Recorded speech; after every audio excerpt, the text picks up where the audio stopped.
Now I saw a new heaven and a new earth, for the first heaven and the first earth had passed away.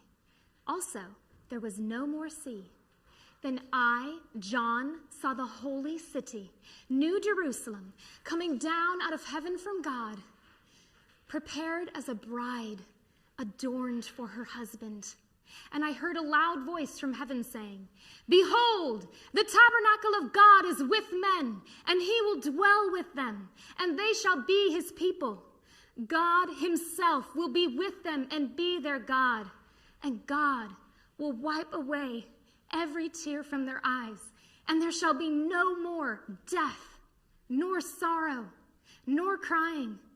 There shall be no more pain, for the former things have passed away."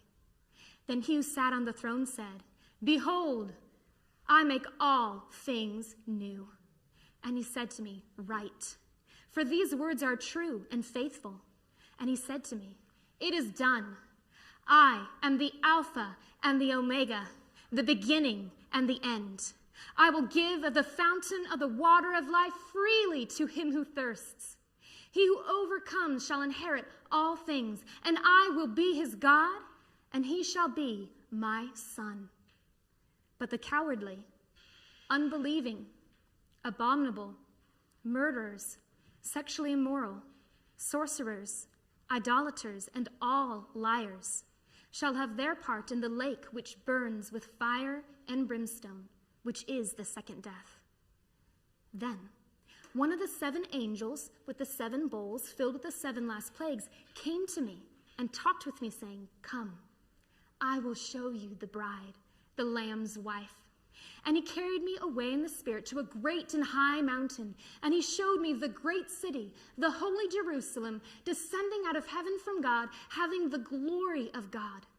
Her light was like a most precious stone, like a jasper stone, clear as crystal.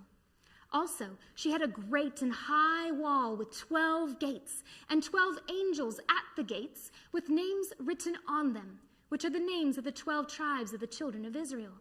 3 gates on the east, 3 gates on the north, 3 gates on the south, and 3 gates on the west. Now the wall of the city had 12 foundations, and on them were the names of the 12 apostles of the Lamb. And he who talked with me had a gold reed to measure the city, its gates, and its wall. The city is laid out as a square. Its length is as great as its breadth. And he measured the city with the reed, 12,000 furlongs.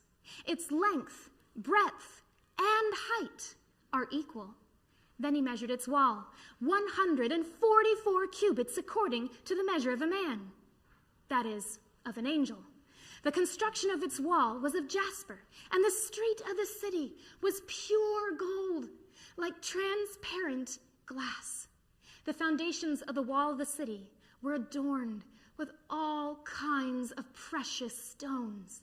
The first foundation was jasper, the second sapphire, the third chalcedony, the 4th emerald, the 5th sardonyx, the 6th sardius, the 7th chrysolite, the 8th beryl, the 9th topaz, the 10th chrysoprase, the 11th jacinth, and the 12th amethyst.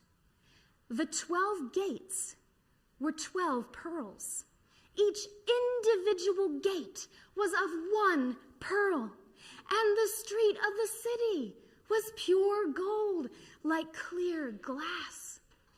But I saw no temple in it, for the Lord God Almighty and the Lamb are its temple. The city had no need of the sun or the moon to shine in it, for the glory of God illuminated it. The Lamb is its light, and the nations of those who are saved shall walk in its light, and the kings of the earth bring their glory and honor into it. Its gates shall not be shut at all by day. There shall be no night there, and they shall bring the glory and honor of the nations into it. But there shall by no means enter it anything that defiles or causes an abomination or a lie, but only those who are written in the Lamb's book